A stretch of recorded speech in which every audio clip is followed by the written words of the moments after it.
କହିଲେ ଏମିତି ହେଲେ ଏକା ଜାଣିଥା, ଭାରି ଖରାପ ହବ। ମୁଁ କହୁଛି ମୋ କଥା ମାନ, ପାଖକୁ ଆ। ପୁଣି ସେମିତି ଟଣା ଅଟରା ସ୍ତ୍ରୀ ହୋଇ ମୋର କେତେ ବଳ ତାଙ୍କ ସାଙ୍ଗେ ଲଢ଼ିବାକୁ। ମୁଁ ଆଉ ପାରିଲି ନାହିଁ। ଦୁଇ ହାତରେ ମୋତେ ଛାତି ଉପରେ ଭିଡ଼ି ଧରି ସେ ମୋ ମୁହଁ ପାଖକୁ ମୁହଁ ଆଣିଲେ, ବୋଧହୁଏ ଆଉ ଥରେ ଚୁମ୍ବନ କରିବାକୁ। ଭାବିଲି ବାଧା ଦେବି ନାହିଁ ଏଥର ତାଙ୍କ କାମରେ। କ'ଣ କରୁଛନ୍ତି ସେ କରନ୍ତୁ, କିନ୍ତୁ ଘୃଣା ଆସି ମୋତେ ବାଟ କଢ଼େଇ ନେଲା। ଅଜାଣତରେ କେତେବେଳେ ମୁଁ ତାଙ୍କୁ ପଛକୁ ଠେଲିଦେଇ ଖଟ ଉପରୁ ଡେଇଁ ପଡ଼ିଲି। ସେ ବି ମୋ ପଛେ ପଛେ ମୋତେ ଧରିବାକୁ ଆସୁଛନ୍ତି ଦେଖି ଦୀପଟା ଲିଭାଇ ଦେଲି। ଅନ୍ଧାର ଭିତରେ ମୁଁ କୋଉଠି ସେ ଦେଖିପାରିଲେ ନାହିଁ। ମୋତେ ଖୋଜୁ ଖୋଜୁ ସେଇ ଅନ୍ଧାରରେ ତାଙ୍କ ମୁଣ୍ଡ ଖଟ ଦିହରେ ଖୁବ୍ ଜୋରରେ ବାଡ଼େଇ ହୋଇଗଲା। ମୁଁ ଶୁଣିପାରିଲି ଯନ୍ତ୍ରଣାରେ ଭାରି ରାଗିଯାଇ ସେ କହିଲେ, ହଉ ରହିଥା, କାଲି ସକାଳେ ଯାଇ ତୋର ମୋର ବୁଝାବୁଝି। ମୋତେ ଚିହ୍ନ ପରା ଆଜି ଯାଏଁ। ବହୁ କଷ୍ଟରେ ଦରାଣ୍ଡି ଦରାଣ୍ଡି ସେ ବିଛଣାକୁ ଯାଇ ଶୋଇଲେ। ଅନ୍ଧାରରେ କିଛି ଦିଶୁନଥାଏ। ପଲଙ୍କ କଟକଟ ହେଲାରୁ ଖାଲି ଅନୁମାନ କଲେ। ଘଡ଼ିଏ ଗଲା, କିଛି ସ୍ୱର ଶବ୍ଦ ନାହିଁ। ଭୟରେ ଦରମରା ହୋଇ ଦ୍ୱାର ମୁହଁ ପାଖରେ ସେମିତି ସେତିକିବେଳୁ ଠିଆ ହୋଇଛି କାଠ ପରି। ହଲଚଲ ହେବାକୁ ବି ଡର ମାଡ଼ୁଥାଏ। କାଳେ ସେ ପୁଣି ମୋତେ ଧରିବାକୁ ଆସିବେ। କେତେବେଳେ କେଜାଣି ଖଟ ଉପରୁ ତାଙ୍କ ଘୁଙ୍ଗୁଡ଼ି ଶବ୍ଦ ଶୁଭିଲା। ସାବଧାନରେ କବାଟ ଟିକେ ମେଲା କରି ଗୋଡ଼ ଚିପି ଚିପି ବାହାରକୁ ଚାଲି ଆସିଲି। ରାତି ପାହି ଆସୁଥାଏ ସେତେବେଳକୁ। ଦୂର ସାଗର ଦିହରେ ଅନ୍ଧାରର ଯେମିତି ଛେନା ଛିଣ୍ଡି ଯାଇଛି। ଏଠି ସେଠି ଗଛପତ୍ର ସବୁ ପତଳା ଅନ୍ଧାର ଭିତରେ କଳା କଳା ହୋଇ ବାରି ହେଉଥାନ୍ତି। ଭଗବାନଙ୍କର ଏ ମୁକୁଳା ରାଜ୍ୟ ତଳେ ଠିଆ ହୋଇ ମନର ଗୋପନ ଗୁହାରିଟିକ ତାଙ୍କ ପାଖେ ପହଞ୍ଚାଇବା ଲାଗି ରାତିସାରା ଯେମିତି ତରଳ ଆଖି ଦିଟା ବାଟେ ଝରି ପଡ଼ିଲା। ମନେ ହେଲା ଏଇ ସ୍ୱାମୀ, ୟାଙ୍କୁ ମୁଁ ଭଲ ପାଇ ପାରିବି ତ? ସେଦିନ ସକାଳୁ ଜମିଦାରୀର କ'ଣ ଗୋଟିଏ କାମରେ ସ୍ୱାମୀ ଅନ୍ୟ ଗାଁକୁ ଯିବେ ବୋଲି ସଜ ହେଉଥିଲେ। ସେଦିନ ଘରକୁ ଫେରିବେ ନାହିଁ ବୋଲି ଶୁଣିଲି। ମନେ ହେଲା ଯାହା ହଉ ଆଜି ଦିନକ ତ ଛୁଟି। ପାହାନ୍ତା ପହରୁ ସେ ଯିବେ ବୋଲି ସେ ପୋଇଲିଟା ଏପଟ ସେପଟ ହୋଇ ତାଙ୍କର ଜିନିଷ ସବୁ ସଜାଡ଼ୁଥାଏ। ଭାବିଲି ୟାଙ୍କ ଘରେ ଆଉ କେହି ନାହାନ୍ତି ନା କ'ଣ? ଶୁଣିଛି ମୋର ଶାଶୁ ଅଛନ୍ତି, ସେ ବିଧବା, କିନ୍ତୁ ଏ ତ ଅଷ୍ଟ ଅଳଙ୍କାର ମଣ୍ଡି ହୋଇଛି ଦିହଯାକ।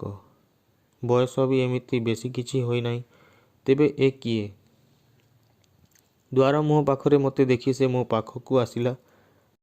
ନାଚ ପିଲାଙ୍କ ପରି ମୋ ମୁହଁ ପାଖରେ ହାତ ହଲେଇ କହିଲା, ହେ ବୋହୂ, ମା ସିଆଡ଼େ କୋଉ ପହରୁ ଗାଧେଇ ଆସି ଓଦା ଲୁଗାରେ ଠିଆ ହୋଇଛନ୍ତି। ଆଖିରେ କ'ଣ ତମର ପୁଅ ନାହିଁ କି? ଭାରି ରାଗ ହେଲା ତା କଥା ଶୁଣି। ୟାଙ୍କ ଘରେ ଗୋଟିକଠଉଁ ସମସ୍ତେ ଏମିତି ଅଭଦ୍ର ନା କ'ଣ? କହିଲି ମୁଁ ତ ଜାଣେ ନାହିଁ। ଜାଣିନା? ଅଜଣା ହୋଇ ଆସିଛ ଏଠିକି? ଗାଧୋଇ ସାରିଲେ ଶୁଖିଲା ଲୁଗା ଦେବା କି ପୂଜା ପାଇଁ ଠା କରିଦେବା? ଏକଥା ପୁଣି କିଏ ଶିଖାଇ ଦେବ ମ? କ'ଣ ଛୁଆ ନା ପିଲା? ଆସ ବାହାରି। ସେ ଚାଲିଗଲା। 2 ଦିନ ହେଲା ମୁଁ ଏଠିକି ଆସିଛି, କିନ୍ତୁ କ'ଣ କରିବି? ପଦାକୁ ଆସିଲି। ଖଣ୍ଡେ ପକ୍କା ଦ୍ୱାର ଛାଡ଼ି ଆରପଟେ ଠାକୁର ଘର। ଓଦା ଲୁଗା ପିନ୍ଧି ସେଠି ଯିଏ ଠିଆ ହୋଇଥିଲେ ସେ ବୁଢ଼ୀ। କିନ୍ତୁ ଏତେ ବୟସର କୌଣସି ଲକ୍ଷଣ ତାଙ୍କ ଦିହରେ ନଥିଲା। ପିଞ୍ଚି ପରି ଲମ୍ବା ପତଳା ଦିହ, ସୁନା ପରି ଦୂରରୁ ଝଟକୁଛି। ବୁଦ୍ଧି ଆଉ ଦୃଢ଼ତାରେ ମୁହଁଟି ସମୁଜ୍ଜ୍ୱଳ। ଏଇ ମୋ ଶାଶୁ ମା। ଘର ଭିତରୁ ଶୁଖିଲା ଲୁଗା ଆଣିଦେଲି ତାଙ୍କୁ। ସେ ପୋଇଲିଟା ସେତେବେଳେ ଦ୍ୱାର ମଝିରେ ଠିଆ ହୋଇ ଆପଣା ମନକୁ ସମସ୍ତଙ୍କୁ ଶୁଣାଇ ଶୁଣାଇ କହୁଥାଏ, ମୋର ଛୁଇଁବା କଥା ନୁହେଁ ବୋଲି ସିନା, ନଇଲେ ପରଙ୍କୁ ଏତେ ଖୋସାମତ କିଆ ପଡ଼ନ୍ତା? ଦଣ୍ଡକେ ସବୁ ସଜ କରି ଥୋଇ ଦିଅନ୍ତି ପରା।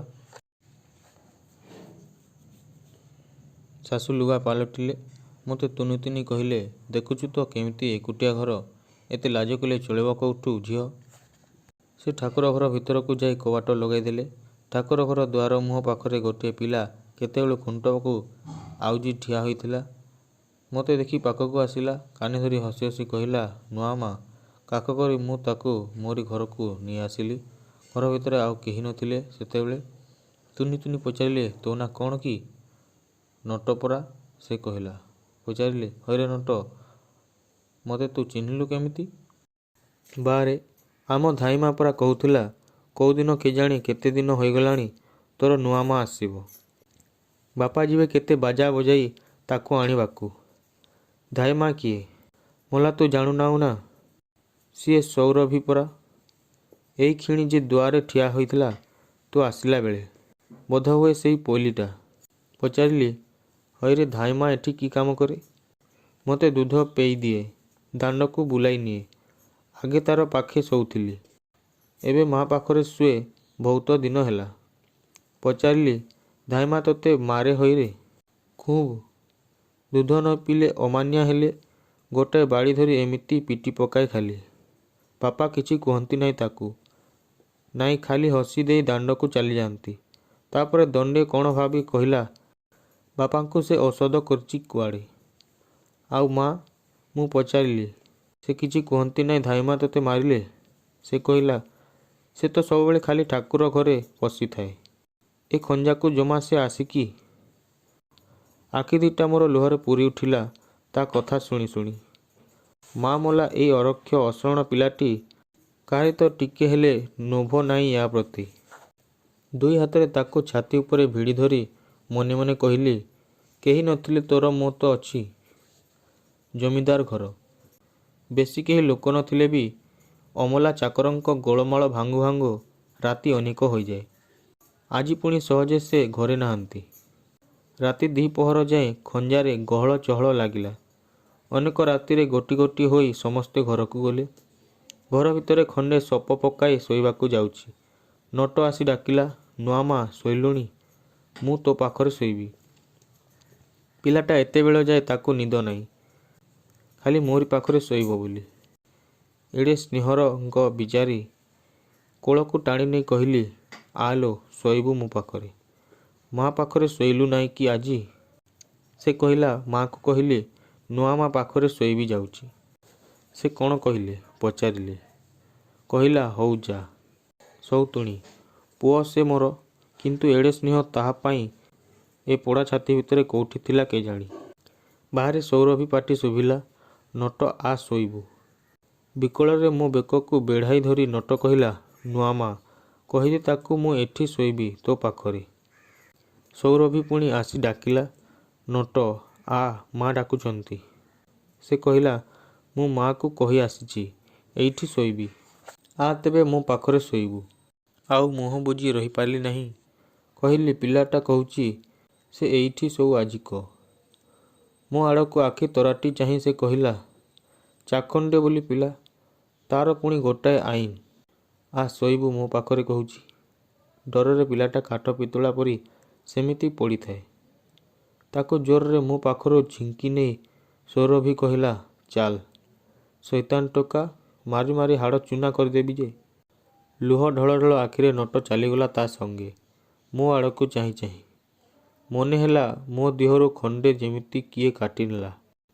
ସପଟା ସେଇ ଘରେ ଫୋପାଡ଼ି ଦେଇ ବାହାର ପିଣ୍ଡାରେ ଆସି ବସିଲି। ତହିଁ ଆରଦିନ ସକାଳୁ ମୋ ସ୍ୱାମୀ ଘରକୁ ଫେରିଲେ। ଘରୁ ବାହାର ଯାଇ ଚାକର ପୋଇଲିଙ୍କର ଧାଁ ଦଉଡ଼ ପଡ଼ିଗଲା। ଭାବିଲି ମୋର ବି କାଳ ଆସିଲା। ଆଗ ରାତିର ଘଟଣା ଯାକ ମନେ ପଡ଼ି ଦେହଟା କେମିତି ଶୀତେଇ ଉଠିଲା। ମନରୁ ଜୋର କରି ସେ ଭାବ ତଡ଼ି ଦେବାକୁ ଚେଷ୍ଟା କଲି। ଭାବିଲି ଯେତେ ଖରାପ ହେଲେ ସେ ତ ପୁଣି ମଣିଷ, ସେ କ'ଣ ବୁଝିବେ ନାହିଁ ମୋ କଥା। ଭିତର ଖଞ୍ଜାରେ ତାଙ୍କ ପାଟି ଶୁଭିଲା। ମୋର ସାମ୍ନା ଘରେ ତାଙ୍କର ଲୁଗାପଟା ଥାଏ। ଖୋଲା କବାଟ ବାଟେ ଯାହା ଦେଖିଲି, ମନ ମୋର ଘୃଣାରେ ପୂରି ଉଠିଲା। ଖଟ ଉପରେ ସ୍ୱାମୀ ବସିଛନ୍ତି। ସୌରଭୀ ପାଖରେ ଠିଆ ହୋଇ ତାଙ୍କ ଜାମାର ବୋତାମ ଫିଟାଉଛି। ଦିହେଁ ଯାକ ହସି ହସି କଥାବାର୍ତ୍ତା ହେଉଛନ୍ତି। ମୋତେ ଦେଖି କବାଟଟା ଆଉଜାଇ ଦେଲେ। ଭାବିଲି, ଅପମାନ 16 ଅଣା ପୂର୍ଣ୍ଣ ହେବାକୁ ଆଉ କେତେ ବାକି ଅଛି। ଘର ଭିତରେ କାନ୍ଥକୁ ଆଉଜି ବସିଛି। ଗୋଟାଏ ପୋଇଲି ତାଟିଆଏ ଦୁଧ ମୋ ପାଖରେ ଥୋଇଦେଇ କହିଲା, ବୋହୂ ସାନ୍ତାଣୀ। ସୌରଭୀ ଧାଇମା କହିଲେ, ନଟବାବୁଙ୍କୁ ଦୁଧ ପେଇ ଦିଅ। ନ ଶୁଣିଲା ପରି କହିଲି, କିଏ କହିଲା? ସୌରଭୀ ଧାଇମା। ମନ ହଉଥାଏ ଗୋଇଠା ମାରି ତାଟିଆ ଫାଟିଆ ଫୋପାଡ଼ି ଦେବାକୁ। ରାଗ ଚପେଇ ରଖି କହିଲି, ମୁଁ ପାରିବି ନାହିଁ, ସେଇଆକୁ ଡାକିଦିଅ। ସେ ଚାଲିଗଲା। ଦଣ୍ଡକ ପରେ ଆର ଘରୁ ସ୍ୱାମୀଙ୍କ ପାଟି ଶୁଭିଲା, ନ ପାରିବ ଯଦି ଏଠିକି ଆସିଛ କ'ଣ ସାନ୍ତାଣୀ ହବାକୁ? ନଟ ଯା ସେ ଘରକୁ। ମୋ ଘର କବାଟଟା ଧଡ଼ କରି ଫିଟାଇ ଦେଇ ସୌରଭୀ ନଟକୁ ଟାଣି ଟାଣି ଆଣି ସେ ଘରେ ଛାଡ଼ିଦେଲା। ମୋତେ ଚାହିଁ ମୁହଁ ବୁଲେଇ ଟିକେ ହସି ଦେଇ ଚାଲିଗଲା। ନଟ ଆସି ମୋ କୋଳ ପାଖରେ ବସି ଡାକିଲା, ନୂଆମା ଭୋକ କଲାଣି ମ। ସବୁ ଅପମାନ, ସବୁ ବିରକ୍ତି କୁଆଡ଼େ ପାଣି ପରି ହୋଇଗଲା ସେ କଥା ପଦକରେ। ଦୁଧବାଟି ପାଖକୁ ଆଣି କହିଲି, ଆ ପେଇ ଦିଏ। ଦିପହରଟା ଯାକ ଏକରକମ ବୈଚିତ୍ର୍ୟହୀନ ହୋଇ କଟିଗଲା ଖାଲି ଶୋଇ ଶୋଇ। ନିଦ ଜମା ମୋତେ ମାଡ଼ୁ ନଥାଏ, କିନ୍ତୁ ନ ଶୋଇଲେ କାଳେ ରାତିରେ ନିଦ ହୋଇଯିବ। ସେ ଯଦି ସେଦିନ ପରି ଅତ୍ୟାଚାର କରନ୍ତି ଶୋଇଥିଲା ବେଳେ, ଏଇ ଭୟରେ ବିଛଣାରେ ଖାଲି ପଡ଼ି ରହିଲି ଆଖି ବୁଜି। ଉଠିଲା ବେଳକୁ ସଞ୍ଜବତୀ ଲାଗିଯାଇଥିଲା। ଦିନ ଆଉ ନଥିଲେ ବି ଉଠିବାକୁ ମନ ହେଲା ନାହିଁ। ସେମିତି ସେଇ ଅନ୍ଧାର ଘର ଭିତରଟାରେ ପଡ଼ି ପଡ଼ି ଆଜି ରାତି ପାଇଁ ମନରେ ସାହସ ବାନ୍ଧିବାକୁ ଚେଷ୍ଟା କଲି। ମୋ ସ୍ୱାମୀ ଘରକୁ ଆସିଛନ୍ତି ବୋଲି ସେଦିନ ସମସ୍ତଙ୍କର ଖିଆପିଆ ସହଳ ସହଳ ବଢ଼ିଯାଇଥିଲା। ଖଞ୍ଜାରୁ ଲୋକଙ୍କ ଗହଳ କମି ଆସିଲା। ଭାବିଲି, ହେ ଭଗବାନ, ନଟ କାଲି ପରି ଆଜି ମୋ ପାଖକୁ ଶୋଇବାକୁ ଆସନ୍ତା ଯଦି। କିନ୍ତୁ ନଟ ତ ଆସିଲା ନାହିଁ। ଆସିଲା ଜଣେ ପୋଇଲୀ, ଗୋଟାଏ ଦୀପ ଧରି। ଟିକିଏ ଗଳା ଖଙ୍କାର ମାରି, ଟିକେ ହସି ତୁନି ତୁନି କରି କହିଲା, ବୋହୂ ସାନ୍ତାଣୀ, ଆସ ସେ ଘରକୁ, ସାଆନ୍ତ ଡାକୁଛନ୍ତି। ଖଟ ଉପରେ ଦ୍ୱାର ମୁହଁ ଆଡ଼କୁ ପଛ କରି ସେ ଶୋଇଥିଲେ ବୋଧହୁଏ ଚାହିଁକରି। ପାଦ ଶବ୍ଦ ଶୁଣି ଫେରି ଚାହିଁଲେ। କହିଲେ, ଆ ଏଠିକି। ସବୁ କାମରେ ଏମିତି ପ୍ରତିବାଦ କରିବାକୁ ମୋର ଇଚ୍ଛା ବା ଆଗ୍ରହ ନଥିଲା। ଖଟ ପାଖରେ ଯାଇ ଠିଆ ହେଲି। ସେ ଉଠି ଆସି ଖଟ ଉପରୁ ମୋତେ ଶୁଆଇ ଦେଲେ। ତାପରେ ନିଜେ ଆସି ମୋ ପାଖରେ ଶୋଇଲେ। ଏତେ ପାଖରେ ଯେ ତାଙ୍କ ନିଶ୍ୱାସ ତାତି ଆସି ମୋ ଦିହରେ ଲାଗୁଥାଏ। ମନେ ହେଲା କହିବାକୁ, ଏତେ ଲଗାଲଗି ହୋଇ ନ ଶୋଇଲେ ସ୍ୱାମୀ ସ୍ତ୍ରୀ ବୋଲି କେହି କହିବେ ନାହିଁ ନା କ'ଣ? ଭାବିଲି, ଆଜି ସବୁ ସହିଯିବି, ଯେତେ ସେ ବିରକ୍ତ କରନ୍ତୁ। ଦଣ୍ଡେ ଗଲା। ସେ କହିଲେ, ଓହୋ, ସେହିପରି ମୋ ସାଙ୍ଗରେ ଆଉ ଯୁଦ୍ଧ ଲାଗନା ବାବୁ। ଟଣା ଓଟରା ଝିଙ୍କା ଝିଙ୍କି। ମୁଁ ଏମିତି ବାଘ ନା ସାପ ଯେ ପାଖକୁ ଆସିଲେ ଗିଳିଦେବି। ସେ ଆସ୍ତେ ଆସ୍ତେ ମୋ ପିଠିରେ ହାତ ଦେଇ ପାଖକୁ ତାଙ୍କର ଭିଡ଼ି ନେଲେ। କିଛି କହୁ ନ ଥାଏ କହିଲେ, ଆଜି ଭଲ ପିଲାଟା ପରି ତୁନି ହୋଇ ଶୋ। ସେମିତି ଗୋଡ଼ ହାତ ଛାଟି ମୋତେ ଆଉ ବିରକ୍ତ କରନା। ଏଥର ସେ ମୋତେ ଏତେ ପାଖକୁ ଭିଡ଼ି ନେଲେ ଯେ ମୁଁ ଏକରକମ ତାଙ୍କ ଛାତି ଉପରେ ଆଉଜି ପଡ଼ିଲି। ବିରକ୍ତିରେ ମୋର ଲାଜସରମ ସବୁ କୁଆଡ଼େ ପାସୋରି ଗଲା। ଜୋର କରି ଉଠି ବସି ଦୃଢ଼ ଶବ୍ଦରେ କହିଲି, ଓଃ, ଇଏ କ'ଣ ହେଉଛି? ଏତକ କହିଦେଇ ତାଙ୍କ ଆଡ଼ୁ ଗୋଟାଏ ଆସନ୍ନ ବଜ୍ରପାତର ଆଶଙ୍କାରେ ସ୍ତବ୍ଧ ହୋଇ ରହିଲି। କିନ୍ତୁ ସେ ଶାନ୍ତ କଣ୍ଠରେ କହିଲେ, ହଉ ହଉ, ମୁଁ ତୋତେ କିଛି କହୁନାହିଁ, ଏଇକ୍ଷଣି ତୁ ଶୋ। ପିଲାଲୋକ, ଏତେ ଦିନ ଯାକେ କିଛି ବୁଝିନଉ, ଜାଣିନଉ, ସେଥିଲାଗି ଏସବୁ ତୋତେ ବିଷ ପରି ଲାଗୁଛି। ମୁଁ ବି ସେଇଥିଲାଗି ତୋତେ ଜୋର କରୁ ନାହିଁ। ତେବେ କେତେଦିନ ଆଉ ଏମିତି ନ ଜାଣିଲା ପରି ରହିବୁ? ସ୍ୱାମୀ କି ଜିନିଷ ବୁଝିଥିଲେ ତୁ ଏମିତି ହୁଅନ୍ତୁ ନାହିଁ। ଆମ ହିନ୍ଦୁ ଘରେ ସ୍ୱାମୀ ହେଉଛନ୍ତି ସ୍ତ୍ରୀର। ବାଧା ଦେଇ କହିଲି, ମୁଁ ଜାଣେ। ସେ ହସିଲେ। କହିଲେ, ନା ନା, କିଛି ଜାଣିନାହୁଁ। ଶାସ୍ତ୍ରରେ ଅଛି, ଇହ ପରକାଳରେ ସ୍ୱାମୀ ଛଡ଼ା ସ୍ତ୍ରୀର ଅନ୍ୟ ଗତି ନାହିଁ। ମୁଁ ପାଟି ଫିଟାଇଲି ନାହିଁ। ସେ ସେମିତି କହିଯିବାକୁ ଲାଗିଲେ, ଯେତେ ହେଲେ ତୁ ପିଲା, ସେଇଥିପାଇଁ ମୁଁ ତୋତେ କିଛି କହୁନାହିଁ, ବୁଝିଲୁ? ତା ବୋଲି ସବୁବେଳେ ଯଦି ଏମିତି ହଉ, ମୁଁ ସତରେ ଯଦି ଚିଡ଼ିଯାଏ ତୋ ଉପରେ, ତେବେ ଦଶାଟା କ'ଣ ହେବ ଜାଣିଛୁ ଟିକି? କହିଲି, କ'ଣ? ତୋତେ ଖାଇବାକୁ ଦେବି ନାହିଁ। ମୋ ପାଖରେ ଖଟ ଉପରେ ଏମିତି ଶୋଇବାକୁ ଦେବି ନାହିଁ। ଘରେ ସମସ୍ତେ ଖାଇସାରିଲା ପରେ ଅଇଁଠା ଶଙ୍ଖୁଡ଼ି ଗଣ୍ଡାଏ ଖାଇ ପୋଇଲୀଙ୍କ ପରି ପଡ଼ି ରହିବୁ ଏଠି। କେହି ପଚାରିବେ ନାହିଁ। ସେ ମୋ ମୁହଁ ପାଖକୁ ମୁହଁ ଆଣି ମୋତେ ଟିକେ ଆଦର କରିବାକୁ ଚେଷ୍ଟା କଲେ। ମୁଁ ଅନ୍ୟ ଆଡ଼କୁ ମୁହଁ ଫେରାଇ ପଚାରିଲି, ଏତିକି? ସେ କହିଲେ, ମୋର ତୋ ଉପରେ ଯେତେବେଳେ 16ପଣ ଅଧିକାର, ମୁଁ ତୋତେ ଯାହା ଇଚ୍ଛା କରିପାରେ। ସେଥିରେ ମୋତେ କେହି ପାଟି ଫିଟାଇ ପାରିବେ ନାହିଁ, ତା ତ ଜାଣୁ। ଏଇ ଭାତ ଗଣ୍ଡାକ ଲୋଭରେ ମୁଁ ଏଠିକି ଆସିଛି ପରା, ବଡ଼ଲୋକଙ୍କ ପାଖରେ ଖାଲି ଟିକେ ଶୋଇବା ଲାଗି। କଣ୍ଠ ରୁଦ୍ଧ ହୋଇ ଆସୁଥିଲା ମୋର ବେଦନାରେ। ସେ ପୁଣି କହିଲେ, ଖାଲି ସେତିକି ମନେ କରିଛୁ ପରା। ଇଚ୍ଛା କଲେ ଆଜି ତୋତେ ଘରୁ ତଡ଼ିଦେଇ ଆଉ ଗୋଟାଏ ବାହା ହୋଇପାରେ। ତୁ ଯେମିତି ହଉଛୁ, ମୁଁ ଯଦି ସତରେ ସେଇଆ କରିବି, ତେବେ ଦଶାଟା ତୋର କ'ଣ ହେବ, ଥରେ ଭାବିଛୁ ଟିକି? ସଉତୁଣୀ ତୋର ରାଣୀ ହୋଇ ବସିବ ଖଟ ପଲଙ୍କ ଉପରେ, ଆଉ ତୁ ପୋଇଲୀଙ୍କ ପରି ପିଣ୍ଡାରେ ବସିଥିବୁ ଉଠୁଣୁ ବସୁଣୁ ମାଡ଼ଗାଳି ଖାଇ। କହିଲି, ଆମ ଘରକୁ ଚାଲିଯିବି। ସେ ହସିଲେ। କହିଲେ, ଚାଲିଗଲେ ସେଠିକି ଅଧିକ ବେଶୀ ଗଞ୍ଜଣା। ବାପଘରେ କେହି ତ ପଚାରିବେ ନାହିଁ। ଉଠୁଣୁ ବସୁଣୁ ସମସ୍ତେ ଦୂର ଦୂର ମାର ମାର କରିବେ। ସେଠୁ ତୋ ବାପ ଦିନେ ଜୋର କରି ତୋତେ ଆଣି ଏଠି ଛାଡ଼ିଯିବ ନିନ୍ଦା ଶୁଣି। ଦେହଯାକ ଯେମିତି ଛୁଞ୍ଚି ଫୋଡ଼ି ହୋଇ ଯାଉଥାଏ କଥା ଶୁଣି। କହିଲି ମୁଁ କୁଆଡ଼େ ଚାଲିଯିବି? ଚାଲିଗଲେ ବି କୁଆଡ଼େ? କ'ଣ ରକ୍ଷା ପାଇବୁ ପରା ଭାବୁଛୁ? ଆଉ ଥରେ ବାହା ହୋଇ ପାରିବୁ ନାହିଁ ଯେ ସୁଖରେ ରହିବୁ। ତେବେ ରୂପ ଯୌବନ ଥିଲେ ଅବା ମୁଠାଏ କେଉଁଠି ଖାଇବାକୁ ମିଳିପାରେ। କି ଅଭଦ୍ର ଇତର କଥା! ଏ କଥା ଏ ମୁହଁରେ ଧରିପାରିଲେ କେମିତି? ନିଜ ସ୍ତ୍ରୀ ବିଷୟରେ ପୁଣି? ଘୃଣା ଓ ବିରକ୍ତିରେ ସ୍ତବ୍ଧ ହୋଇ ପଡ଼ି ରହିଲି ସେମିତି।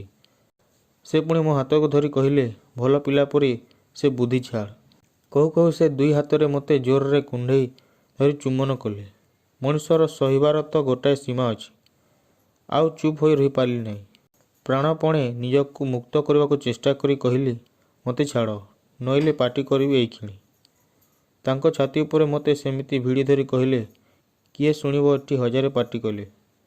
ଓଲଟି ସକାଳେ ସମସ୍ତେ ଗାଳି ଦେବେ, ଥଟ୍ଟା କରିବେ। ତାଙ୍କ ମୁହଁ କ୍ରମେ ମୋ ମୁହଁ ପାଖକୁ ଲାଗି ଆସିଲା। ଆଉ ପାରିଲି ନାହିଁ। ଖୁବ୍ ଜୋରରେ ତାଙ୍କ ହାତକୁ ଫୋପାଡ଼ି ଦେଇ ବାହାରକୁ ପଳେଇ ଆସିଲି।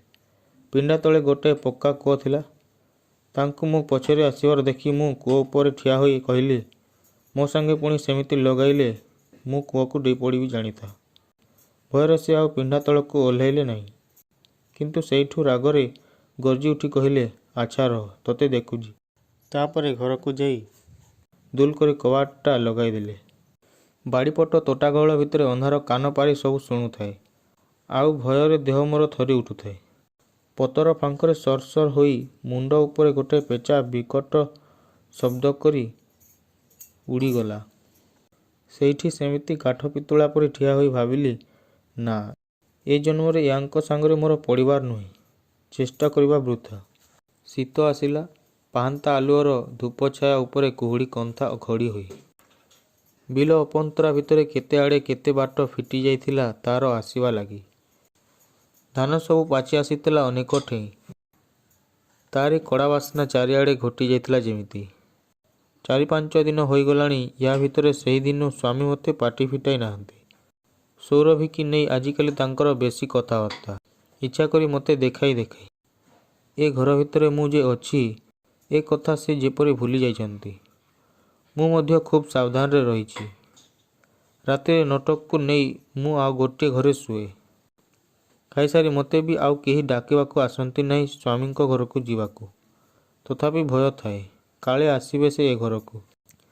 ପ୍ରତିଦିନ ସେଥିଲାଗି ଭିତରୁ କବାଟ କିଳି ଦେଇଥାଏ ଶୋଇବା ଆଗରୁ।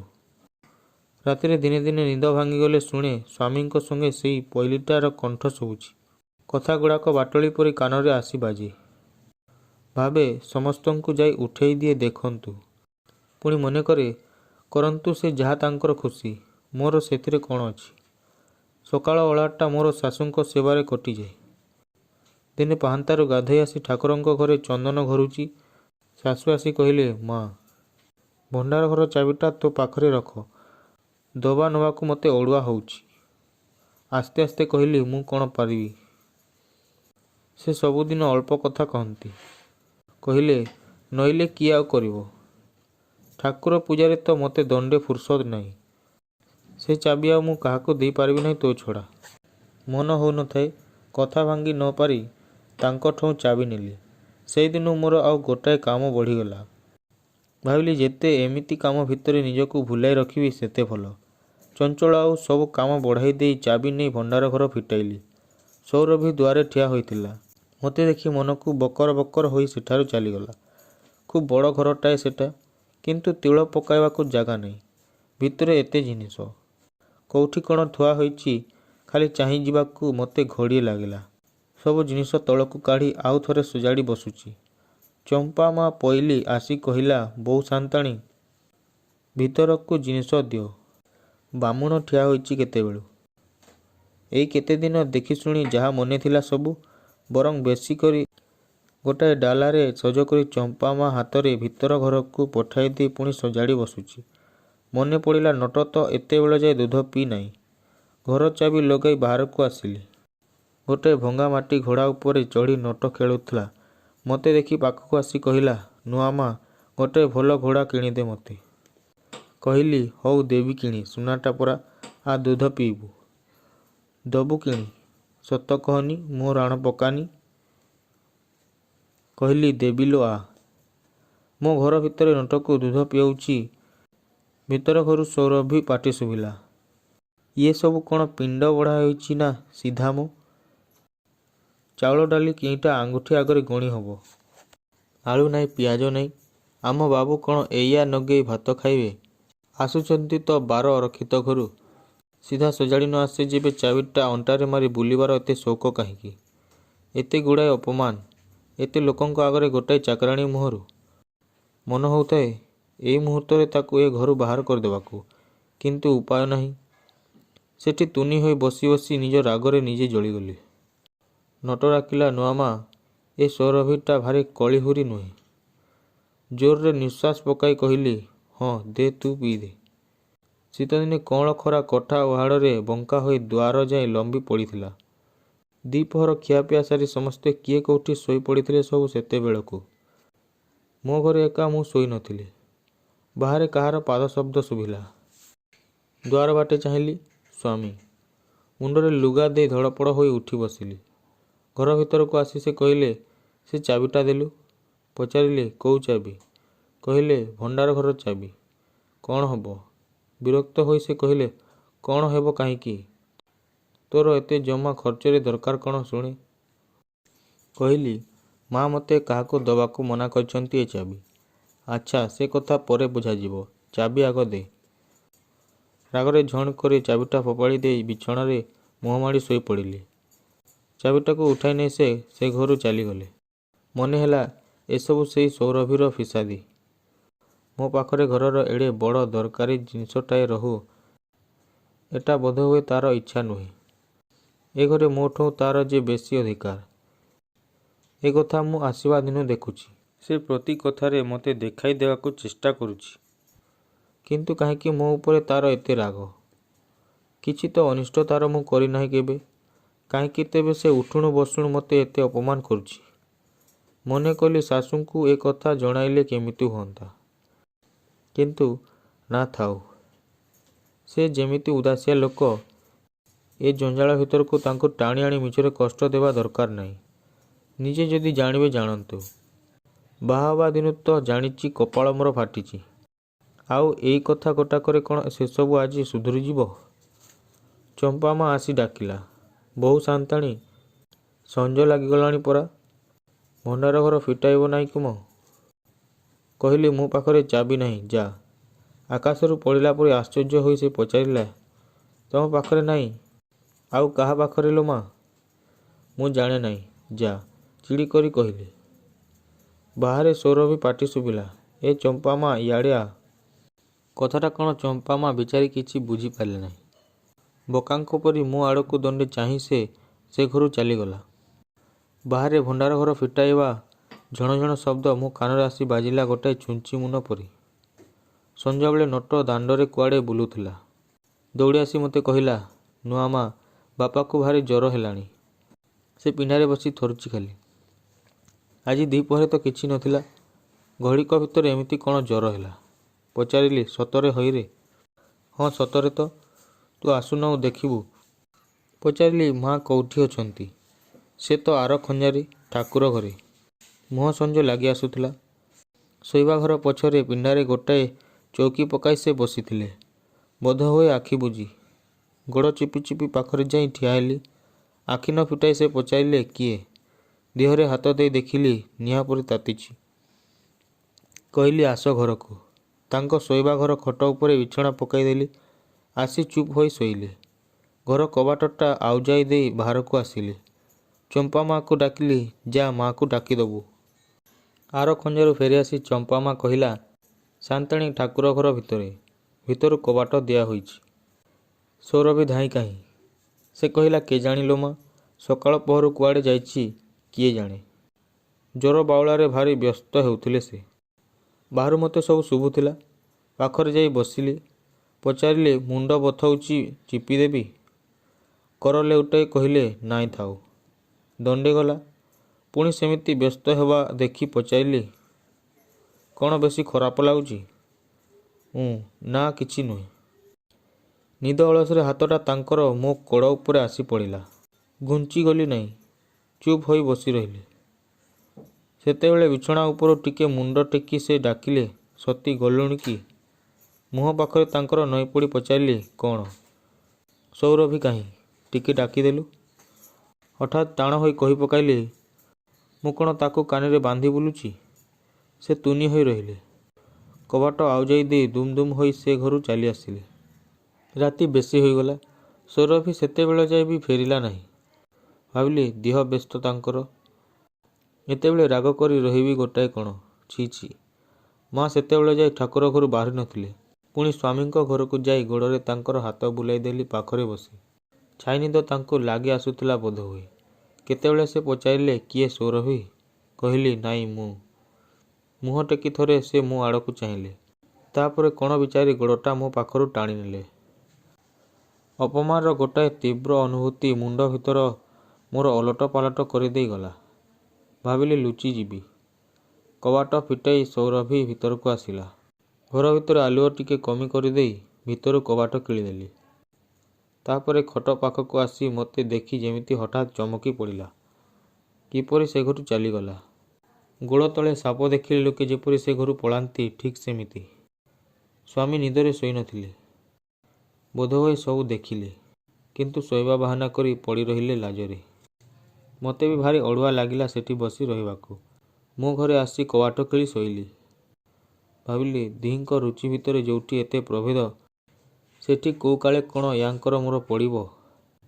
ପହିଲୁ ଦିନ ପ୍ରତି କାମରେ ଏ କଥା ଜାଣି ସୁଦ୍ଧା ଆଜି କାହିଁକି ଏମିତି ଯାଚି ହୋଇଗଲି ଏ ଅପମାନ ସହିବାକୁ। 2 ଦିନ 3 ଦିନ ବେଳକୁ ତାଙ୍କୁ ଜ୍ୱର ବେଶୀ ହେଲା। ମୋ ଶାଶୁ ସବୁବେଳେ ବସି ତାଙ୍କୁ ସେବା କରୁଛନ୍ତି। ମନେ କଲି ଭଲ ହେଲା, ମୋତେ ବି ଗୋଟାଏ ବାହାନାରେ ମିଳିଲା ସେ ଘରକୁ ନ ଯିବାର। କିନ୍ତୁ ଗଲେ ବି କ'ଣ ହୁଅନ୍ତା, ସେ ତ ମୋତେ କଥା କହନ୍ତି ନାହିଁ। ସକାଳୁ ସେଦିନ ଗାଧୋଇ ଆସି ଠାକୁରଙ୍କ ଲାଗି ଫୁଲ ଗୁନ୍ଥୁଛି, ଚମ୍ପା ମା ଆସି କହିଲା, ବୋଉ ସାନ୍ତାଣୀ, ବାପ ଘରୁ ତମର କିଏ ଆସିଛି ଯେ? ଫୁଲହାର ଥୋଇଦେଇ କହିଲି, ଯା ଡାକିଦେ ଏଠିକି। ହଠାତ୍ ମନେ ହେଲା ନାଥ ନନା ଆଉ ଆସିଛନ୍ତି କି? ଚମ୍ପା ମା ଚାଲି ଯାଉଥିଲା ଡାକି କହିଲି, ଚାଲ ମୁଁ ଯାଉଛି। କୋଉଠି ସେ? ତମରି ଘର ପିଣ୍ଡାରେ ବସେଇ ଦେଇ ଆସିଛି, ସେ କହିଲା। ନାଥ ନନା ଆସିଥିବେ କେଜାଣି, ତାଙ୍କର କ'ଣ ସତେ ମନେ ଥିବ ମୋ କଥା। ଠାକୁର ଘର ବନ୍ଦ କରି ପାଖକୁ ଆସିଲି। ଦେହଯାକ ଥରୁଥାଏ ଆଗ୍ରହର ଉତ୍ତେଜନାରେ। ଘରକୁ ଆସି ଦେଖିଲି ନାଥ ନନା ନୁହେଁ, ଆମ ଘର ବୁଢ଼ା ଚାକର। ପାଖକୁ ଯାଇ ପଚାରିଲି, କିରେ ତୁ କୁଆଡ଼େ ସଇତା? ସେ କହିଲା, ବାପା ସାନ୍ତେ ମୋତେ ପଠାଇଲେ ତୋତେ ଦେଖି ଯିବାକୁ। ପଚାରିଲି, ଆମ ଘରେ ସମସ୍ତେ ଭଲ ଅଛନ୍ତି ନା? ହଁ ସବୁ ଭଲ।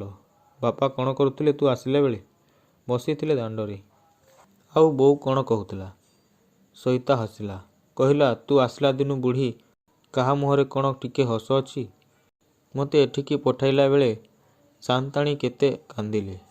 କହିଲେ, ସଇତା ଯାଉଛୁ ଝିଅକୁ ମୋର ପଚାରି ଆସିବୁ ଶାଶୁ ଦେଖିପାରେ କି ନାହିଁ, ଖାଇବା ପିଇବାରେ ଭଲ ହେଉଛି କି ନାହିଁ।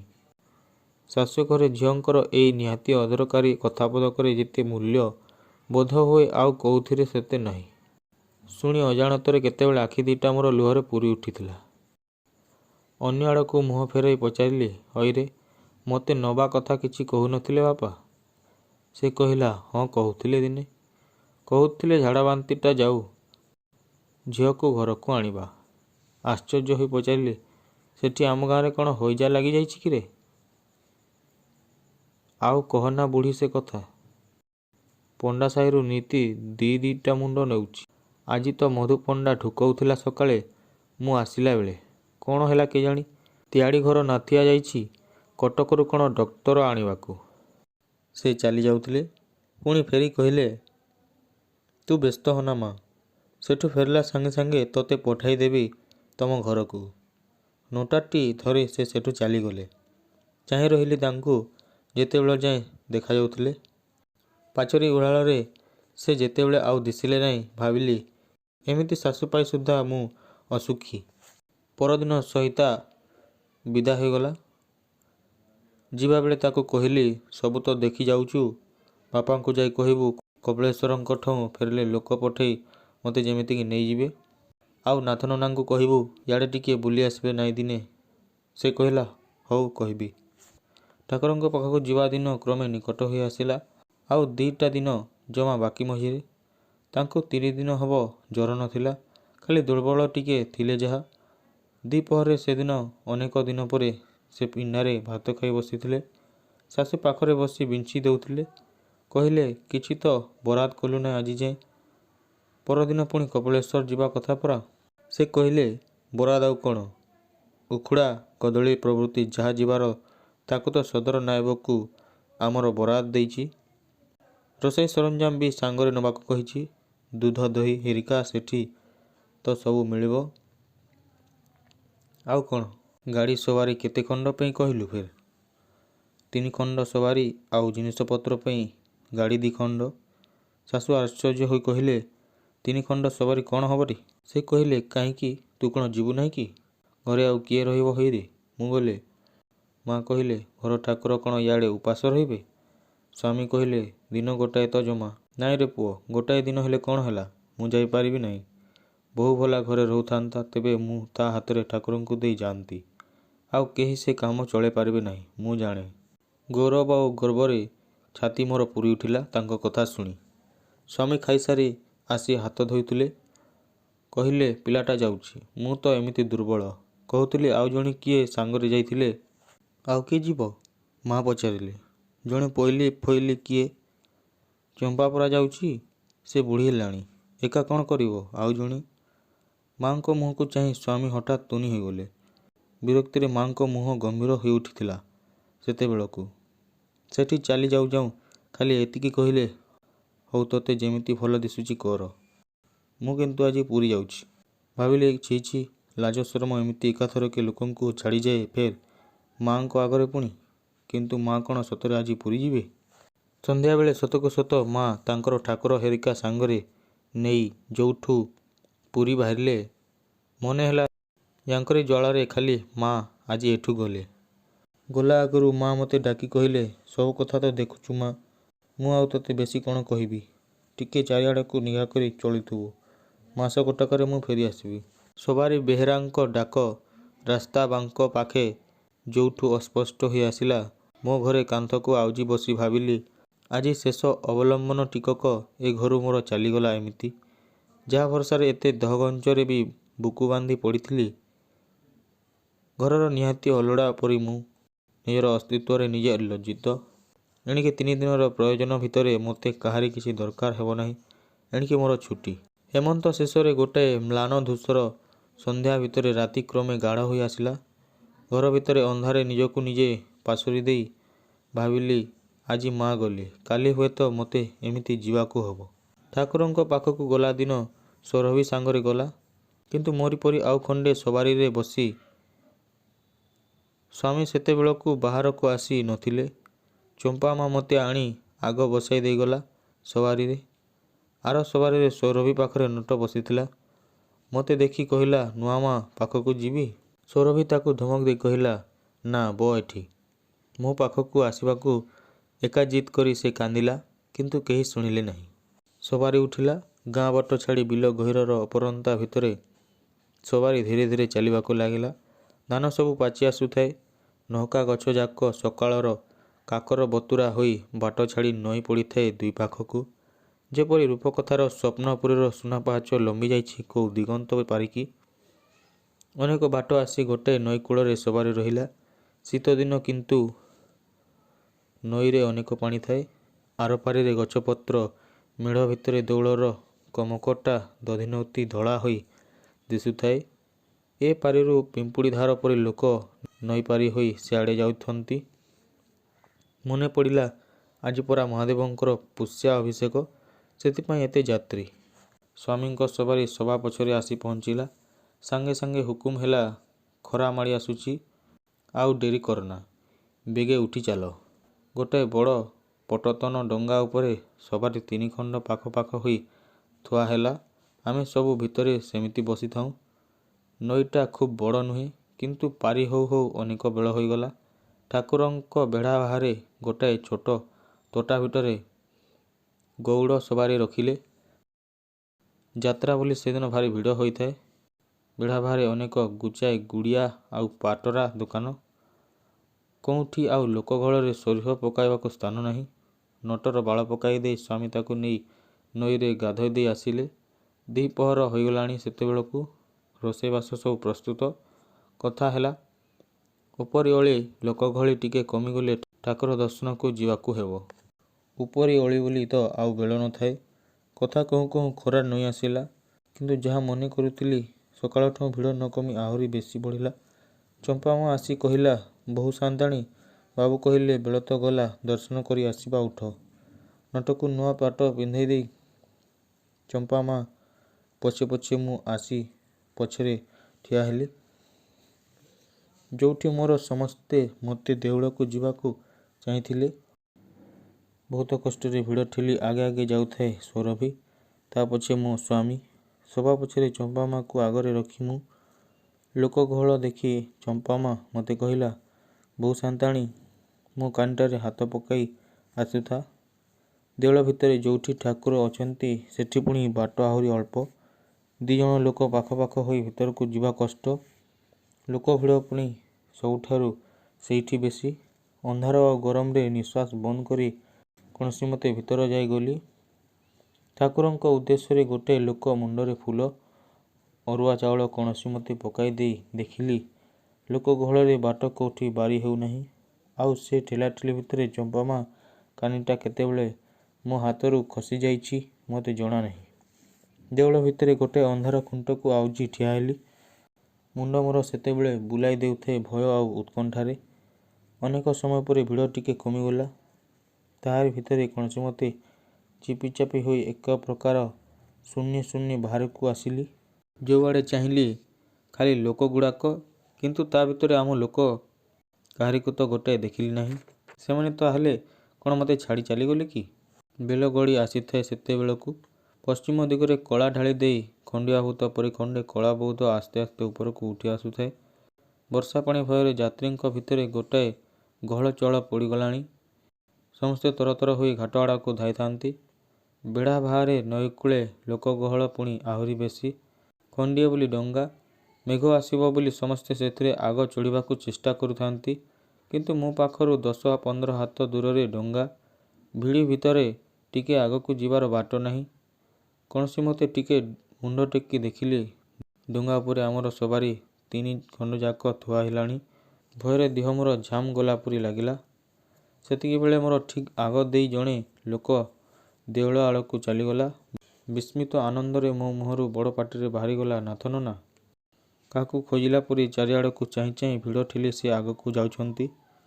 ବୁଡ଼ି ଯାଉଥିବା ଲୋକର ଗୋଡ଼ ହଠାତ୍ ମାଟି ଛୁଇଁଲେ ଯେପରି ଲାଗେ, ମୋତେ ସେପରି ଜଣାଗଲା ସେଠି ତାଙ୍କୁ ଦେଖି।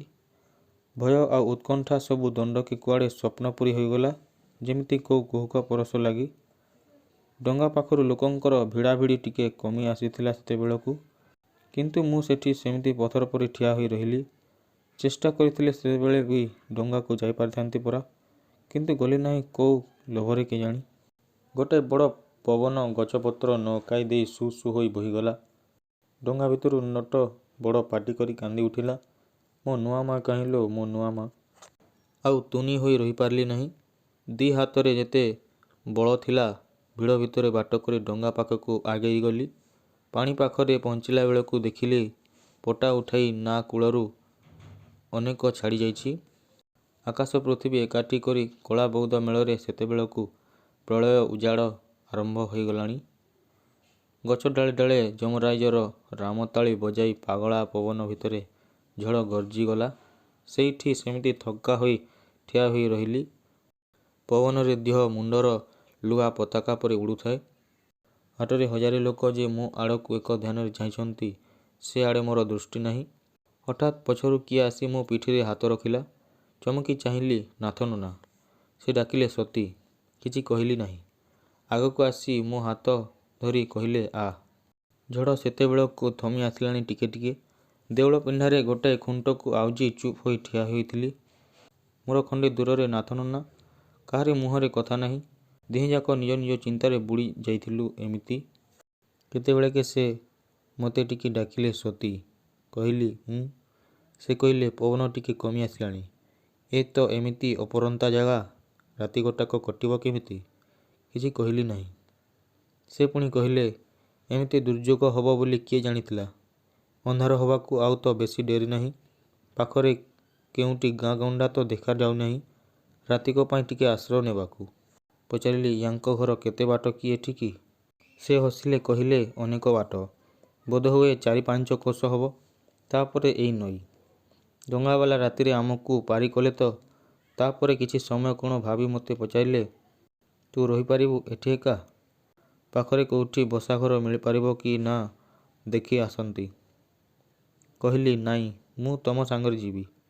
ପବନ ବେଗ ବରାବର କମିଯାଇଥିଲା, କିନ୍ତୁ ଆକାଶ ଗୋଟାକ କଳା ମେଘରେ ଅନ୍ଧାର ଦିଶୁଥିଲା, ବର୍ଷା ହେଲା ପରି। ତୋଟା ଭିତରେ ଦେଇ ଦେଉଳ ପଛଆଡ଼କୁ ଯେଉଁ ବାଟ ପଡ଼ିଥିଲା, ନାଥନନା ସେହି ଆଡ଼କୁ ଗଲେ। ପଛରେ ମୁଁ। ତୋଟା ଛାଡ଼ି ପଦାକୁ ଆସିଲୁ। ଦେଉଳ ବେଢ଼ାକୁ ଲାଗି ଗୋଟାଏ ଘର, ବୋଧହୁଏ ଗୁଡ଼ିଆ ଦୋକାନ। ବାହାର ପିଣ୍ଡାରେ ଖଣ୍ଡେ ଦଦରା ଖଟ, ଉପରେ ଜଣେ ଲୋକ ଗୋଟାଏ ଭଙ୍ଗା ଚଷମା ଦଉଡ଼ି ଜୋରରେ ନାକ ଆଗରେ କୌଣସି ମତେ ଅଟକାଇ ରଖି ବଡ଼ ପାଟି କରି ପୋଥି ପଢ଼ୁଥିଲା। ପାଖରେ ତା'ର ଗୋଟାଏ ଡିବି। ତା ଦିହରୁ ଆଲୁଅ ଯେତେ ହଉଥିଲା, ଧୂଆଁ ହଉଥିଲା ତା'ଠାରୁ ବେଶୀ। ପାଦ ଶବ୍ଦ ଶୁଣି ଚାହିଁଲା। ପଚାରିଲା, କିଏ ସେ? ନାଥନନା କହିଲେ, ଜଣେ ବାଟୋଇ। କ'ଣ ଦରକାର? ଅନ୍ଧାରରେ ଘରକୁ ଯାଇ ହେଲା ନାହିଁ। ରାତିକ ପାଇଁ ଟିକେ ଜାଗା ମିଳିବ ଏଠି? ବୁଢ଼ା ବିରକ୍ତ ହୋଇ କହିଲା, ନାଇଁ ନାଇଁ, ଏଠି ହୋଇପାରିବ ନାହିଁ। ଯାଅ। ଚୋର କି ଟସ୍କର କିଏ ଜାଣିଛି ବାବା। ଯାଅ, ଅନ୍ୟ କେଉଁଠି ଦେଖ। ନାଥନନା କହିଲେ, ପାଖରେ ତ ଗାଁ ଗଣ୍ଡା ନାହିଁ ସାହୁ। ଦୋକାନ ଘର ଆଉ କାହାର ଦିଶୁନାହିଁ ଏଠି। କେଉଁଠି ଆଉ ଜାଗା ମିଳିବ? କେଉଁଠି ନ ମିଳିବ ତ ଦେଉଳ ପିଣ୍ଡା ପଡ଼ିଛି, ଚାଳିଯାଅ। ଖୁବ୍ ଫରାକତ, ନିଶ୍ଚିନ୍ତରେ ଶୋଇବାକୁ ମିଳିବ। ବର୍ଷା ହେଲେ ଦେଉଳ ପିଣ୍ଡାରେ ଯେ ମୁଣ୍ଡ ରଖିବାକୁ ଜାଗା ଟିକେ ନାହିଁ। ଚାଳଯାକ କଣା। ନାଥନନା ଟିକେ ଆଗକୁ ଯାଇ ଖଟ ଉପରେ ଯୋଡ଼ିଏ ଟଙ୍କା ରଖିଦେଇ ପୁଣି କହିଲେ, ଏଇଠି ଟିକେ ଆମକୁ କେଉଁଠି ରାତିକ ପାଇଁ ସୁବିଧା କରି ନ ଦେଲେ ତ ହେବ ନାହିଁ ସାହୁ। ଟଙ୍କା ଦେଖି ସାହୁ ଏକାଥରକେ ତରଳିଗଲା। ଟିକେ ହସିଦେଇ କହିଲା, ଦେଶର ଲୋକ ବିପଦରେ ପଡ଼ି ଆସିଲେଣି ଯେତେବେଳେ କ'ଣ କରିବା, ଆଶ୍ରା ଟିକେ କେଉଁଠି ହେଲେ ଦେବାକୁ ତ ହେବ। ଆସ ବାବୁ, ପିଣ୍ଡା ଉପରକୁ ଉଠି ଆସ। ସାଙ୍ଗରେ ଆଉ କିଏ? ଓ, ଘର ଲୋକ ପରା। ତାହେଲେ ତ ଗୋଟାଏ ବଖରା ଦରକାର। ମନ ଭିତରେ ଲାଜ ଆଉ ସୁଖର ଗୋଟାଏ ଦମକା ପବନ ମାଡ଼ି ଆସି ବୁଦ୍ଧି, ଜ୍ଞାନ, ଅନୁଭୂତିଯାକ ସବୁ ମୋର ଓଲଟ ପାଲଟ କରି ଦେଇ ଗଲା ଏଇ କଥା ପଦକ ଶୁଣି, କିନ୍ତୁ ଦଣ୍ଡକ ଲାଗି। ଖଟ ଉପରୁ ଡିବିଟା ଧରି ସାହୁ ଘର ଭିତରକୁ ଉଠିଗଲା। ଅନ୍ଧାରରେ ନାଥନନା ମୋ ପାଖକୁ ଆସି ମୋ କାନ୍ଧରେ ହାତ ରଖିଲେ। ହସି ହସି ପଚାରିଲେ, ତୁ ମୋ ସାଙ୍ଗରେ ରହିପାରିବୁ ତ ଏଠି ଏକା? କହିଲି, ମୁଁ ସବୁଠେଇଁ ରହିପାରିବି। ଡର ମାଡ଼ିବ ନାହିଁ। କହିଲି, ମୋତେ ଡର ମାଡ଼େନା। ସେ ହସିଲେ। ଏତେ ସାହସ କୋଉ ଦିନଠୁଁ? କହିଲି, ଘରୁ ଆସିଲା ଦିନୁ। ସାହୁ ଘର ଭିତରୁ ଆସି କହିଲା, ଗୋଟାଏ ଘର ହେଲେ ହବ ତ ବାବୁ। ଆଉ ଘରଟାରେ ମାଲପତ୍ର ଗୁଡ଼ାଏ ଜମା ହୋଇଛି। ଯାଅ, ଖଞ୍ଜା ଭିତରକୁ ଯାଅ। ଗୋଡ଼ ହାତ ଧୁଅ, ମୁଁ ବିଛଣା ପଠେଇ ଦେଉଛି। ସାହୁ କାନ୍ଥ ଆଡ଼କୁ ମୁହଁ କରି ଠିଆ ହେଲା। ଉଦ୍ଦେଶ୍ୟଟା ମୁଁ ଯିବି। ନାଥନନା ମୋ ଆଡ଼କୁ ଚାହିଁ ଟିକେ ହସିଲେ। ସେତେବେଳେ ଠିଆ ହୋଇ ଭାବିବାର ଅବସର ନ ଥିଲା। ନାଥନନା ମୋ ପଛରେ। ଭିତରେ ଗୋଟାଏ ଖଞ୍ଜା, ସାମ୍ନାରେ ଗୋଟାଏ ବଡ଼ ଦୋକାନ ଘର। ସାହୁ ଯୋଉଠି ବସିଥିଲା, ଖଣ୍ଡେ ଛୋଟ ମାଟି ଦୁଆର ପାରି ହୋଇ ଆଉ ଦୁଇଟି ଘର, ଦୁଇ ପାଖ ମାଟି ପାଚିରି ଘେରା। ଘର କବାଟ ଫିଟାଇ ନାଥନନା କହିଲେ, ଯା ଭିତରେ ବସ, ମୁଁ ଆଲୁଅ ଆଣେ। ସେ ଚାଲିଗଲେ।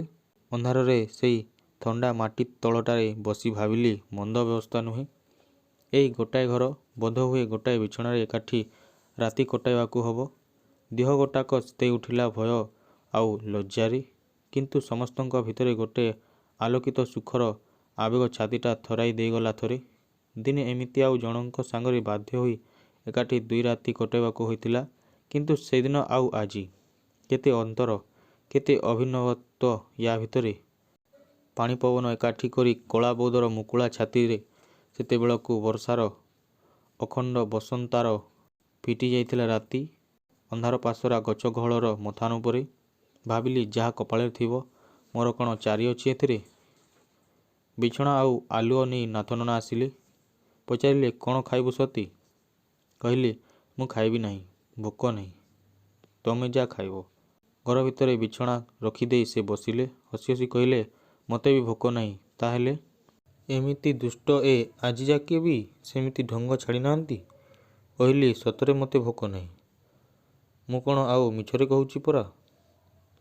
ହସ ମାଡ଼ୁଥାଏ କଥା ଶୁଣି। କହିଲି ହଉ ଯା ଖାଇବି। ବାହାରେ ଠିଆ ହୋଇ ସାହୁ ଡାକିଲା ବାବୁ ଜଳଖିଆ ନିଅନ୍ତୁ। ନାଥ ନନା ଉଠିଯାଇ ଗୋଟାଏ ବଡ଼ ପତ୍ର ଠୋଲାଏ ରସଗୋଲା ଆଉ ଥାଳି ଆଣି ମୋ ପାଖରେ ରଖିଦେଲେ। ଥାଳିରେ ସବୁ ଜଳଖିଆତକ ବାଢ଼ି ତାଙ୍କ ଆଗରେ ଥୋଇଦେଇ କହିଲି ଦିଅ ଆଗେ ଖାଇଲ ତମେ। ସେ ଆଶ୍ଚର୍ଯ୍ୟ ହୋଇ ପଚାରିଲେ ଆଉ ତୁ? କହିଲି ତମେ ଖାଇସାର ଖାଇବି ଯେ। ଜବାବ କରି ଶେଷରେ କଥା ନ ରଖିଲେ ମାଡ଼ ଖାଇବୁ ଜାଣିଥା କହି ସେ ଖାଇବାକୁ ବସିଲେ। ଖାଇଲେ ତ ସେ ସବୁ ଯାକ। ମୋ ପାଇଁ ବାରପଣ ଛାଡ଼ି ଉଠିଗଲେ। ମନ ହେଉନଥାଏ ଖାଲି କଥା ରଖିବାକୁ ଅଳ୍ପ କିଛି ଖାଇ ଥାଳିଖଣ୍ଡ ଧୋଇ ଆଣିଲି। ଘର ଭିତରେ ନାଥନନା ସେତେବେଳକୁ ବିଛଣାରେ ବସିଛନ୍ତି। କିନ୍ତୁ ଏ କ'ଣ ବିଛଣା ଯେ ଜମା ଖଣ୍ଡିଏ। ଛାତିଟା ମୋର ଥରିଗଲା। ମୋତେ ଦେଖି ସେ କହିଲେ ଆ ବସ। ଖଣ୍ଡେ ଦୂର ଛାଡ଼ି ଖାଲି ଭୂଇଁରେ ଯାଇ ବସିଲେ ମୁଣ୍ଡ ତଳକୁ ପୋତି। ଆଲୁଅଟା ମିଞ୍ଜି ହୋଇ ଆସୁଥିଲା। ଟିକେ ତେଜି ଦେଇ ସେ କହିଲେ ଖୁବ୍ କାମରେ ଯା ହଉ ଆସିଲା। ଆଜି ଠାକୁରଙ୍କ ପାଖକୁ ମୋର ଆସିବା। ତୁ ଯେ କ'ଣ କରିଥାନ୍ତୁ ମୁଁ ନ ଆସିଥିଲେ ସେ କଥା ଖାଲି ଭାବୁଛି।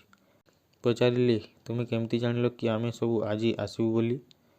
ସେ କହିଲେ ତୁ ବ୍ୟସ୍ତ ହୋନା ସତୀ। ସାହୁକୁ କହିଛି କାଲି ଖଣ୍ଡେ ସବାରି ଠିକ୍ କରିଦେବ। ତୋତେ ନେଇ ତମ ଶାଶୁଘରେ ଛାଡ଼ି ଆସିବି ବୁଝିଲୁ। ମୋ ମୁହଁକୁ ଚାହିଁ ସେ ହସିଲେ। କି ଆଶ୍ଚର୍ଯ୍ୟ କଥା। ଶାଶୁଘରକୁ ଯିବା ଚିନ୍ତାରେ ମୋତେ ଭୋକ ଶୋଷ ନାହିଁ ନା କ'ଣ? ନା ମୋତେ ଥଟ୍ଟା କରୁଛନ୍ତି? ପଚାରିଲି ତୁମେ ଯିବ ନାହିଁ ସାଙ୍ଗରେ? ମୁଁ କହିବୁ ଯଦି ଯିବି।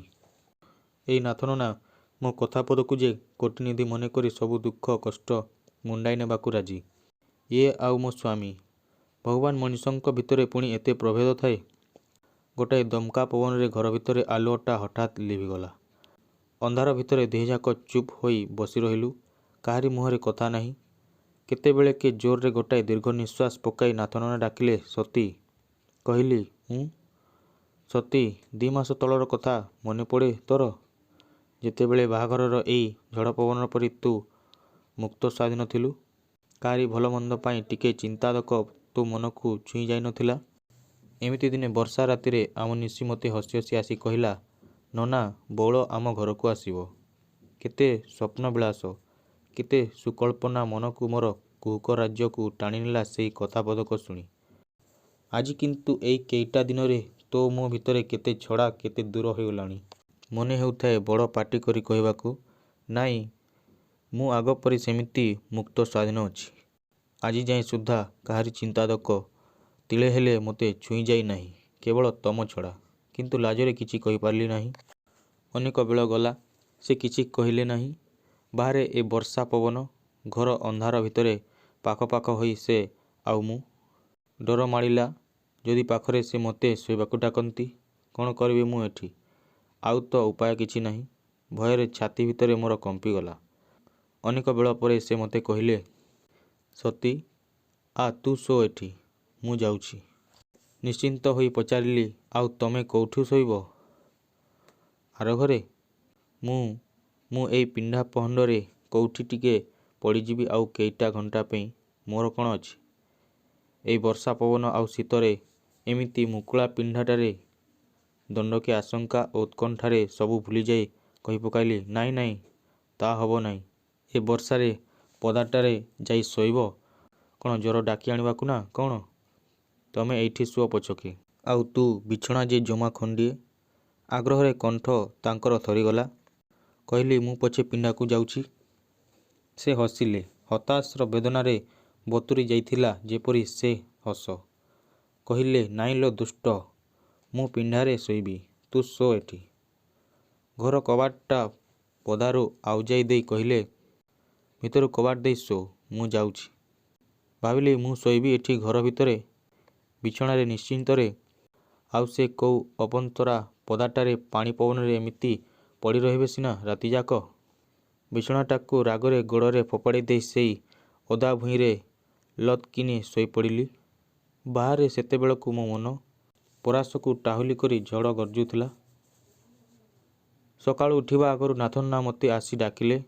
ଧଡ଼ପଡ଼ ହୋଇ ଉଠି ବସିଲି ମୁଣ୍ଡରେ ଲୁଗା ଦେଇ। ପଚାରିଲେ ରାତିଯାକ ଏମିତି କବାଟ ଖୋଲା ଥିଲା ପରା? ତାପରେ ଭାରି ଆଶ୍ଚର୍ଯ୍ୟ ହୋଇ କହିଲେ ବିଛଣା ଛାଡ଼ି ଏମିତି ଅଧା ଭୁଇଁଟାରେ ରାତିଯାକ ଶୋଇଛୁ ନା? କହିଲି, ନିଜେ କୋଉ ଏବେ ଖଟ ପଲଙ୍କରେ ଶୋଇଥିଲ ଶୁଣେ। ସାର୍ଥକତାର ସୁଖରେ ତାଙ୍କ ମୁହଁ ଉଜ୍ଜ୍ୱଳ ହୋଇଉଠିଲା। ସେ କହିଲେ, ହଉ ଦେ ଚଞ୍ଚଳ ଦାନ୍ତ ଘଷି ପକା।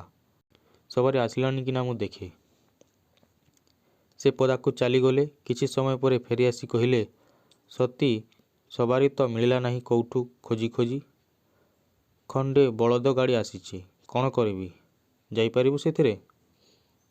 କେତେ ଚିନ୍ତା ସତେ ୟାଙ୍କର ମୋ ପାଇଁ। କହିଲି, ହଁ ସେଇଥିରେ ଯିବି। ନାଥନନାଙ୍କ ସାଙ୍ଗେ ବାହାରିବାକୁ ଆସିଲି। ନଈ ପାରି ହୋଇ ଆର ପାଖରେ ଯାଇ ବସିଲି ଗାଡ଼ିରେ। ମୋ ଆଗରେ ନାଥନନା ବସି ଗାଡ଼ିବାଲାକୁ କହିଲେ, ଅଡ଼ା। ଗାଡ଼ିବାଲା ପଚାରିଲା, କୋଉଠିକି ଯିବ ବାବୁ? ନରହରି ମିଶ୍ରଙ୍କ ଘରକୁ। ଖରା ପଡ଼ି ନଥିଲା ସେତେବେଳକୁ। ରାତି ବରଷାରେ ଠାଏ ଠାଏ ପାଣି ଜମି ଯାଇଥିଲା। ପୃଥିବୀ ଯେପରି ତା'ର ପାହାନ୍ତା ଗାଧୁଆ ସାରି ଓଦା ଲୁଗାରେ ଠିଆ ହୋଇ ଗଛପତ୍ରର ନୀଳାମ୍ବରୀ ଚିପୁଟି ପିନ୍ଧୁଥିଲା। ଆଉଥରେ ବାହାର ଆଡ଼କୁ ଚାହିଁ ନାଥନନା ବସିଛନ୍ତି ଗାଡ଼ି ଭିତରେ। ରାତି ପରି ମୁହଁରେ ଆଉ ହସ ନାହିଁ। ଏକଧ୍ୟାନରେ ତାଙ୍କ ଆଡ଼େ ଚାହିଁ ଚାହିଁ ଭାବିଲି, ଆଉ କେତେ ଦଣ୍ଡ ପରେ ଏଇତକ ଦେଖା ବି ମୋର ସରିଯିବ। କେତେଦିନ ଲାଗି କିଏ ଜାଣିଛି। ଏତେ ଦୁଃଖ ଭିତରେ ଖାଲି କାଲି ରାତିର ସୁଖ ଟିକକ ମୋର ଗଣ୍ଠିଧନ। ମନ କଷ୍ଟ ହେଲେ ବୋଧ ଦେବାକୁ ଖାଲି ଏଇତକ ଅମୂଲ୍ୟ ନିଧି ପରି ମନରେ ସଞ୍ଚା ଥିବ ସବୁଦିନ ପାଇଁ। ଗାଡ଼ି ଚାଲିଲା ଅଜଣା ଅପନ୍ତରା ବାଟ ଦେଇ। ବିଲ ଗହୀର ଭିତରେ ବର୍ଷା ବତୁରା ହୋଇ ପାଚିଲା ଧାନ କିଆରୀ ଯେପରି ହଳଦୀ ଲଗାଇଥିଲା ଶାଶୁଘରକୁ ଯିବ ବୋଲି ଆଉ ପାହାନ୍ତା ପବନ ତା'ର ଓଦା ମହକଟିକ ଭାର ନେଇଯାଉଥିଲା ବର ଶଙ୍ଖୁଳିବାକୁ। ବାଟଘାଟରେ ଭଲ ହୋଇ ଖରା ପଡ଼ି ଯାଇଥିଲା ତାଙ୍କ ଘରେ ପହଞ୍ଚିଲା ବେଳକୁ। ଦାଣ୍ଡ ପିଣ୍ଡାରେ ସ୍ୱାମୀ ବସିଥିଲେ। ଗାଡ଼ି ରହିବା ଦେଖି ପଚାରିଲେ, କାହା ଗାଡ଼ି? ନାଥନନା ଗାଡ଼ିରୁ ଓହ୍ଲାଇ ମୋତେ କହିଲେ, ସତୀ ତୁ ବସିଥା ଏଠି, ମୁଁ ଘର ଭିତରେ ଖବର ଦିଏ। ସେ ମୋ ସ୍ୱାମୀଙ୍କ ପାଖକୁ ଯାଇ ତୁନି ତୁନି କ'ଣ କହିଲେ। ବରଡ଼ା ତାଟି ଫାଙ୍କରେ ମୁଁ ଚାହିଁଥାଏ ସିଆଡ଼େ। ମୋ ସ୍ୱାମୀ ସେ କଥା ଶୁଣି ରାଗରେ ପାଟି କରି ଉଠି କହିଲେ, କ'ଣ କରି ପାଇଲା କି ଏଠି? ଆସିଛି ବେହିଆ ମୁହଁ ଦେଖେଇବାକୁ ଫେର୍। ସହରରେ ଢେର ବେଶ୍ୟାପଡ଼ା ଅଛି, ନେଇଯା ସେଠିକି। ତା ମୁହଁ ମୁଁ ଚାହିଁବି ନାହିଁ। ନାଥନନା ବିରକ୍ତ ହୋଇ କହିଲେ, କ'ଣ ଗୁଡ଼ାଏ ଛୋଟ ଲୋକଙ୍କ ପରି କଥା କହୁଛନ୍ତି ଆପଣ? ଟିକେ ବୁଝିସୁଝି କଥା କୁହନ୍ତୁ। ସେ ରାଗରେ ଗର୍ଜି ଉଠି କହିଲେ, କ'ଣ ଛୋଟ ଲୋକ? ମୁଁ ନା ସେ? ଠାକୁରଙ୍କ ପାଖରେ କୃତ୍ରିମ କରି ପଛକୁ ରହିଯାଇଥିଲା କୋଉ ନାଗରଙ୍କ ପାଖରେ ରାତି କଟାଇବାକୁ ଶୁଣେ। ସକାଳୁ ଆସିଛନ୍ତି ଭଲ ଲୋକ ହୋଇ। ନା, ମୁଁ ଓଲୁ ନୁହେଁ, ସବୁ ବୁଝେ। ଭଲ ଗତି ଯେବେ ଅଛି ଯାଉ ସେ ମୋ ଆଗରୁ ଏଇକ୍ଷଣି। ନଇଲେ ପିଆଦା ଡକେଇ ତଣ୍ଟିଆ ମାରି ତଡ଼ିଦେବି ଏଠୁ। ଆଉ ଶୁଣିପାରିଲି ନାହିଁ। ଗାଡ଼ି ଭିତରେ ମଲାଙ୍କ ପରି ଶୋଇପଡ଼ିଲି। ମନେ ହେଲା ମା କ'ଣ ଜାଣିପାରି ନାହାନ୍ତି ଏସବୁ କଥା। କିନ୍ତୁ ସେ ଦମ୍ଭଟିକ ମୋର ଉଭେଇଗଲା। ସେ ଯେ କାଲିଠୁଁ ଏଠି ନାହାନ୍ତି। ଏଇ ମୋ ସ୍ୱାମୀ, ୟାଙ୍କ ଲାଗି କାଲି ରାତିରେ ନିଜକୁ ଅନ୍ୟଠାରୁ ବଞ୍ଚାଇବାକୁ ଯାଇ ରାତିସାରା ମୋତେ ପୁଣି ଭଲ କରି ନିଦ ହୋଇ ନଥିଲା। ନାଥନନା ଗାଡ଼ି ପାଖକୁ ଆସି ଗାଡ଼ିବାଲାକୁ ଦୃଢ଼ କଣ୍ଠରେ କହିଲେ, ଚଲା। ତାଙ୍କ ରାଗ ଦେଖି ଗାଡ଼ିବାଲା ବିଚରା ବାଉଳା ହୋଇଯାଇଥିଲା। ଡରି ପଚାରିଲା, କୋଉଠିକି ବାବୁ? ରେଳ ଷ୍ଟେସନ। ଚଳନ୍ତା ଗାଡ଼ି ଭିତରେ କେଉଁ ଅଜଣା ବାଟର ବାଟୋଇ ମୁଁ। କୁଆଡ଼େ ଯାଉଛି, କ'ଣ କରିବି କିଛି ଜାଣେ ନାହିଁ। 2 ଦିନ ଆଗରୁ କ'ଣ ଥିଲି, ଆଜି କ'ଣ ହୋଇଛି। ଯେପରି ଗୋଟାଏ ଯୁଗ, ଗୋଟାଏ ଜନ୍ମ ଏହା ଭିତରେ ବିତିଗଲାଣି। ଦଣ୍ଡକର ଟିକିଏ ମାତ୍ର ଭୁଲ ପାଇଁ ଯାହା ହୋଇପାରେ ବୋଲି ସ୍ୱପ୍ନରେ ସୁଦ୍ଧା କଳ୍ପନା କରିନଥିଲି ସେଇଆ ମୋ କପାଳରେ ଘଟିଗଲା। ଅଥଚ କିଏ ମୋତେ ସେଥିଲାଗି ତିଳେ ହେଲେ କ୍ଷମା କଲା କି? ସମାଜରେ ସ୍ତ୍ରୀ ପ୍ରତି ସ୍ୱାମୀର ସବୁଠାରୁ ବଡ଼ ଦଣ୍ଡ ମୋ ପାଇଁ ବ୍ୟବସ୍ଥା ହୋଇଯିବାକୁ ଦଣ୍ଡେ ଅଟକିଲା ନାହିଁ। ଟିକେ ଆପତ୍ତି, ଟିକେ ନା କରିବାକୁ କେହି ଆସିଲେ ନାହିଁ ମୋ ପାଇଁ। ଅଥଚ ଏଇ ପୁରୁଷ ଜାତିଟା ସମାଜର ମଥା ହୋଇ ପୁଣି ୟାଠାରୁ 1000 ଗୁଣରେ ବଡ଼ ଭୁଲ ପ୍ରତିଦିନ ପଣ ପଣ କରି ଯାଉଛନ୍ତି, ଯାହା ଉପରେ ପାଟି ଫିଟାଇବାକୁ କାହାରି ଅଧିକାର ନାହିଁ। ଭାବିଲି ସବୁଠୁ ନିଉଛଣା, ସବୁଠୁ ହତଭାଗ୍ୟ ଆମର ଏଇ ସ୍ତ୍ରୀ ଜାତିଟା। ଯୌବନର ଶିଉଳିପରା ବାଟରେ ଚାଲିଲା ବେଳେ ଏଇ ଜାତିର ଟିକେ ଗୋଡ଼ ଥରିବାକୁ ଯେପରି ସମାଜ ଜଗି ବସିଥାଏ। 1000 ଆଖି ମେଲି ସବୁବେଳେ। ଦେଖା ପଡ଼ିଲେ ଆଉ ରକ୍ଷା ନାହିଁ। ସଙ୍ଗେ ସଙ୍ଗେ ତା ପ୍ରତି ମୃତ୍ୟୁଦଣ୍ଡର ବ୍ୟବସ୍ଥା ହୋଇଯାଏ। କିନ୍ତୁ ପୁରୁଷ? ଛାଡ଼ ସେ କଥା, ସେ ତ ଆଉ ଆମ ପରି ନୁହନ୍ତି। ଷ୍ଟେସନରେ ଗାଡ଼ି ପହଞ୍ଚିଲା ବେଳକୁ ରେଳ ଆସିବା ବେଳ ହୋଇଯାଇଥିଲା। ନାଥନନା ମୋତେ ସାଙ୍ଗରେ ନେଇ ଭିତରକୁ ଗଲେ। ଦଣ୍ଡକ ପରେ ଘଡ଼ଘଡ଼ି ଶବ୍ଦରେ ଭୂଇଁ କମ୍ପାଇ ଗୋଟାଏ କାଳିଆ ଗାଡ଼ି ପବନ ପରି ଜୋରରେ ଧୂଆଁ ଧୂଳିର କୁହୁଡ଼ି ବୋଳି ଆଉ ଆସି ଠିଆ ହେଲେ। ମନେ ହେଲା ଯେପରି କୋଉ କାହାଣୀମାଳାର ଅସୁର ରଜା ହଜିଯାଇଥିବା ରଜା ଝିଅକୁ ଖୋଜିବାକୁ ଧାଇଁଛି। ଲୋକଗହଳି ଆଉ ଘୋ ଘା ଭିତରେ ଆମେ ଯାଇ ଗୋଟାଏ କୋଠରୀରେ ବସିଲୁ। ଗାଡ଼ି ଚାଲିଲା। ମଫସଲ ଲୋକଙ୍କ ଅଜଣା ବାହାରେ ପୁଣି ଏତେ ନୂଆ, ଏତେ ଅଦେଖା କଥା ଅଛି। ମୋତେ ଖାଲି ସ୍ୱପ୍ନ ପରି ଲାଗୁଥାଏ। ବଗି ଗାଡ଼ି ଆସି ଗୋଟାଏ ଛୋଟ କୋଠା ଆଗରେ ରହିଲା। ଆଶ୍ଚର୍ଯ୍ୟ ହୋଇ ପଚାରିଲି, ଏ କୋଉଠା ନାଥନନା? ସେ କହିଲେ, ଏ କଟକ ପରା। ଏଠିକି ଆସିବି ବୋଲି ମୁଁ ଆଉ ଜାଣିଛି? ପଚାରିଲି, ଗାଁକୁ ଯିବା ପରା? ହଁ ଯିବା ଯେ ଆଜି ନୁହେଁ, ସେ କହିଲେ।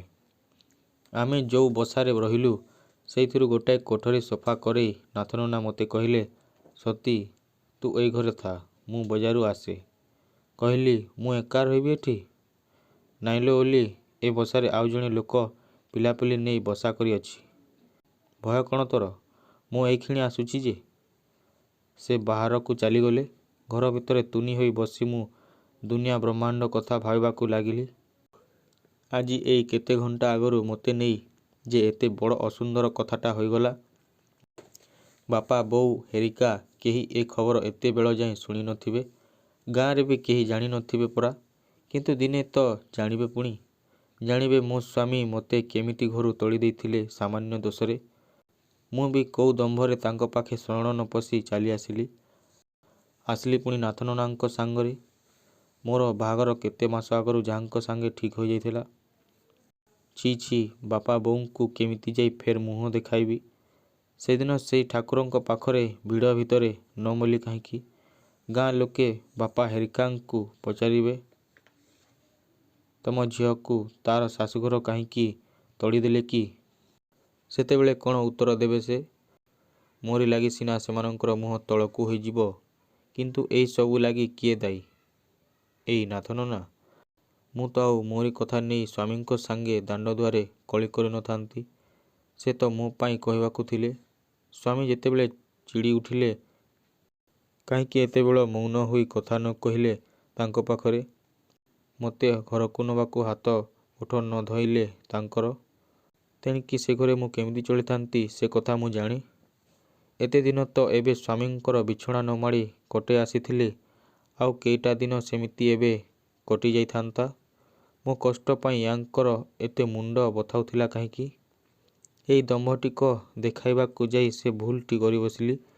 ଜୀବନ ଗଲେ ବି ତ ଆଉ ସୁଧରିବ ନାହିଁ। କବାଟ ଫିଟାଇବା ଶବ୍ଦରେ ଚାହିଁ ଦେଖିଲି ନାଥନନା ଗୋଟାଏ ବଡ଼ ଟୋକେଇରେ ବୋଝେ ଜିନିଷ ଆଣି ଜଣେ ଲୋକ ଘର ଭିତରେ ଥୋଇ ଦେଇଗଲା। ନାଥନନା ହସି ହସି ଡାକିଲେ, ସତୀ। କିଛି କହିଲି ନାହିଁ ରାଗରେ। ମୋତେ ଚୁପ୍ ହୋଇ ରହିବା ଦେଖି ସେ ପୁଣି କହିଲେ, ସବୁ କିଣି ଆଣିଲି ସତୀ, ଘରକରଣାର ଯେତେକ ଜିନିଷ। ଏ କ'ଣ ତୁ କାନ୍ଦୁଛୁ? ମୁହଁଟା ଦଣ୍ଡକେ ତାଙ୍କର ବେଦନାରେ ଝାଉଁଳି ପଡ଼ିଲା। ପାଖକୁ ଆସି ମୋ ପିଠିରେ ହାତ ରଖି ଡାକିଲେ, ସତୀ। କାହିଁକି କାନ୍ଦୁଛୁ କହିବୁ ନା ମୋତେ? ମିଛରେ କହିଲି, ମୁଣ୍ଡ ବଥାଉଛି ଭାରି। ଦଣ୍ଡେ ଛିଡ଼ା ହୋଇ ସେ କ'ଣ ଭାବିଲେ। ତାପରେ ଦୌଡ଼ି ବାହାରକୁ ଚାଲିଗଲେ ସେଇ ଖରାଟାରେ।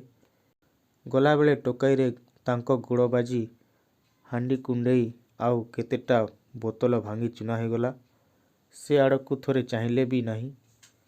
ମିନିଟିଏ ହୋଇଛି କି ନାହିଁ ଗୋଟାଏ କି ଡବା ଧରି ଫେରିଆସି କହିଲେ, ଟିକେ ମୁଣ୍ଡରେ ଲଗାଇଦିଏ ଏଇଥିରୁ, ଏଇକ୍ଷଣି ବନ୍ଦ ହୋଇଯିବ। ମିଛ ତ କହିଛି, ଔଷଧ ଲଗାଇବାକୁ ହେଲା। ତାପରେ ମୋତେ ଜୋର କରି ଶୁଆଇ ଦେଇ ସେ ବିଞ୍ଚି ବସିଲେ। ତୁନି ହୋଇ ବିଛଣାରେ ପଡ଼ି ରହିଲି। ଆଖି ଦିଟା ଅକାରଣରେ ଲୁହରେ ପୂରି ଉଠିଲା। ଦଣ୍ଡକ ଆଗରୁ ମୁଁ ପୁଣି ୟାଙ୍କ ଉପରେ ରାଗୁଥିଲି। ମୋତେ ଉଠିବା ଦେଖି ସେ ପଚାରିଲେ, ଟିକେ ଭଲ ଲାଗୁଛି?